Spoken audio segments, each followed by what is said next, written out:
Good morning and welcome to the Digital Weather Desk powered by Century Next Bank. This is not how I wanted to start this, but here we go. Here's a look at temperatures across the area. As I work through some camera issues, being without power yesterday has sent me into a frizzy. So let me get things squared away. I should have done all this before I joined you, but here we are. Anyway, all right, now I think I got things squared away. Thanks so much for joining the Digital Weather Desk, powered by Century Next Bank. Not the cleanest of ways to join you on this Wednesday morning, but like I said, we were out of commission yesterday as we went through a full electrical panel replacement. And today we will continue some of our electrical upgrades and installations and things like that. Should be on a normal schedule today. Or a normal-ish schedule today. So I'll hopefully join you midday, and I'll hopefully join you this evening. Should have a too long didn't read. All the normal stuff that you would normally see on a daily basis, you should get today, assuming that we don't run into any headaches, snafus, and oopsies along the way with all of our upgrades and installations electrical-wise.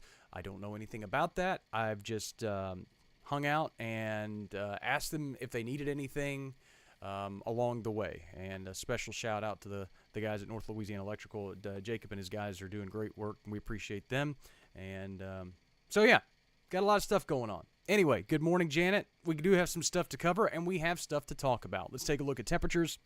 And as of the bottom of the 7 o'clock hour, it's actually a pretty pleasant start to the day. A lot of us are firmly back into the mid to upper 50s, and dew points are still quite dry in the low to mid 50s. So we benefit. We see something that we haven't seen from in a while, and that's prolonged dry air that has kept temperatures comfortable during the morning hours, and I would expect that to continue for a few more days. Susie, thanks so much for hopping in. Good morning. Look at wind speeds. Not much of a factor. Again, it's pretty stagnant air mass that we're buried underneath for the time being, and that's kind of led to the poorer than normal air quality over the last few days. Check of visibility, and generally fine.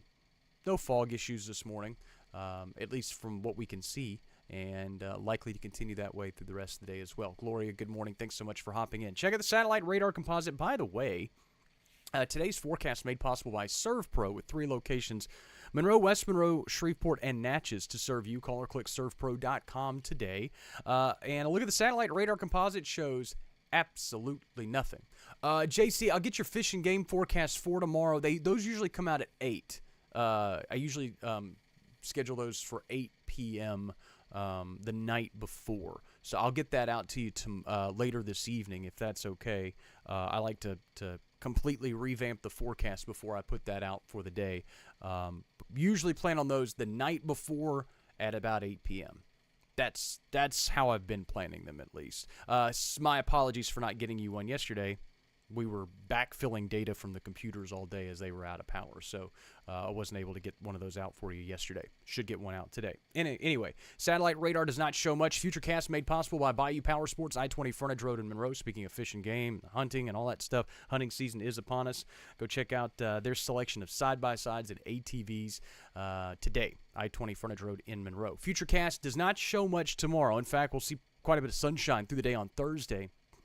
Cloud cover starts to pick back up on Friday, but still quite a bit of sunshine mixed in if you have high school football plans and things of that nature.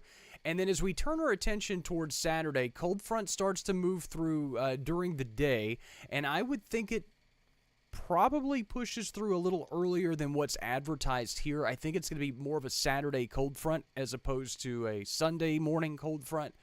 So I think most of us are going to be dealing with this. Carolyn, Betty, good morning.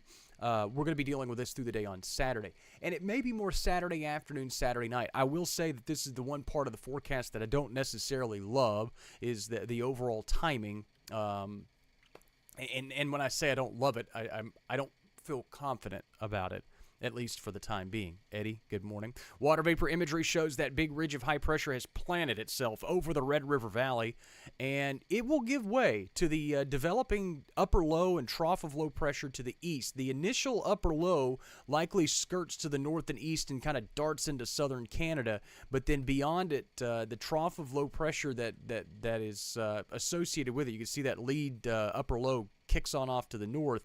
And then you see the trough of low pressure move through the area on Saturday. Again, this is frozen at Saturday evening. Obviously, the trough is kind of the last thing that kicks through, so I would expect showers and storms ahead of the trough and the subsequent cold front that'll drive through the area. Again, I generally have it as a Saturday afternoon, evening kind of thing for the time being, but it's still early. It's only Wednesday, and a lot of timing and details can be changed in the forecast as we get between now and then.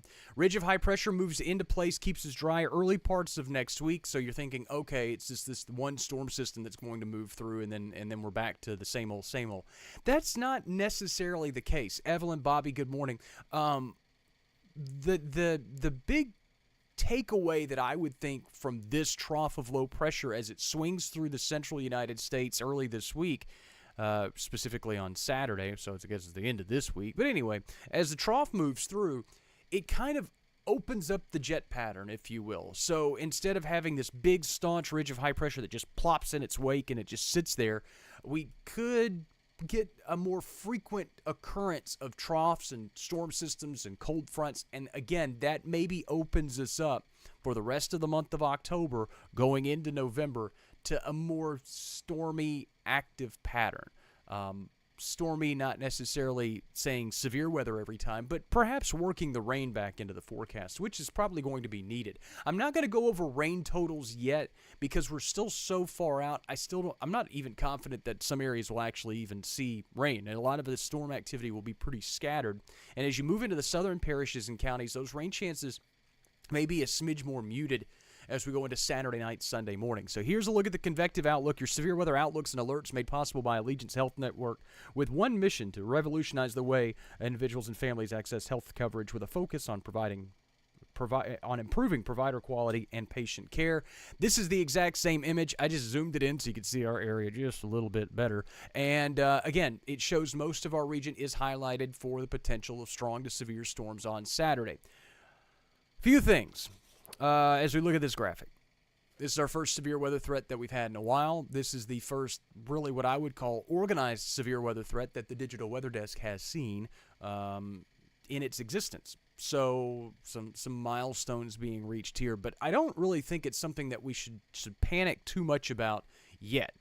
Obviously, I never tell us to panic about anything, but it's in terms of planning your weekend, and if you have outdoor plans, again, timing is still kind of meh. So what I mean by that is if you have outdoor plans, I know ULM is home this weekend, those types of things, I wouldn't cancel those plans or anything like that. Again, severe weather threats are usually mean scattered severe storms. The general thought process here is that we could see a few scattered severe storms early in the afternoon, middle parts of the day. Then a cold front sweeps through, and that's along and immediately ahead of the front, we could see a line of storms, an MCS, a complex of storms that could form. But again, storm evolution is what we call it, or storm mode, how things develop and how they evolve, is still very much in question. So obviously more updates should be expected from now through Saturday regarding that potential severe weather threat. Daytime highs today in most spots top back out in the upper end of the 80s. Winds will stay out of the northeast 5 to 10. Rain chances close to 0. We'll call it mostly sunny skies. Lows tonight back near 60. Mainly clear and cool. Winds will stay light out of the northeast. Look at the 7-day forecast made possible by 3B Hardware. And again, it shows daytime highs warming up a bit. Back into the low 90s Thursday, Friday. And I know you're probably thinking, shrugging your shoulders, going, why in the world are we getting back into the low 90s? Cold front moves through, compresses the air. Air molecules bounce off each other a little bit faster. The air gets warmer. We call it compressional warming. So that's what we run into Thursday, Friday. Saturday brings the shower and storm threat. Timing still suspect. And yes, that's why it's highlighted in red, because we do have a severe weather threat. And then cooler temperatures to follow, low to mid 80s Sunday, Monday, Tuesday. Rick says Blueseum Fest 2 is a go, rain or shine, for the Lincoln Parish Museum and Historical Society. They're going to have some great music out there in Ruston, all kinds of stuff this weekend. So give that a go. We also have, I believe it's Airstreams on the Square in El Dorado this weekend. I think it starts tomorrow. We got all kinds of stuff going on. Linda, good morning. But Rick, thanks so much for reminding me of that. It's a great cause, so go out there and support it. A reminder, the Digital Weather Desk, powered by Century Next Bank, is a digital weather platform serving 33 parishes and counties across northern Louisiana, southern Arkansas, and western Mississippi. It is made possible by the local businesses that you see there on your screen. Again, none of this is possible without them. How do you support things? It's pretty simple, really. You follow us on your favorite social media platforms, like, comment, and share the content, especially when important stuff. We start talking about severe weather and live streams start popping and all that kind of stuff. That's when sharing the information is important because, again, don't assume that everybody on your friends list or whatever is following me for weather information. So if you have an opportunity to share that with the masses, you may be getting information to folks that just simply don't know how to find the Digital Weather Desk. Timothy S., rain timing more likely Saturday morning, Saturday afternoon. I know you're probably hopping in late. We're still kind of low confidence on the timing window of everything on Saturday, but if I was to position the forecast, I would be focused more late. Latter half of the day. Perhaps even, I'd say, late afternoon into the evening and nighttime hours for a good chunk of the area. That's what we have for right now. So that's what we're working on, and I'll keep an eye on things as we go through the next couple of days. Obviously, we're going to continue to update the forecast. Again, your Too Long Didn't Read comes out in about an hour and a half. I'll hopefully join you for midday, and we'll just continue to highlight the forecast for the rest of the week. Have a great, Wednesday. Everybody being out yesterday really threw me off. But we'll see you later today. Thanks so much for stopping by the Digital Weather Desk, powered by Century Next Bank.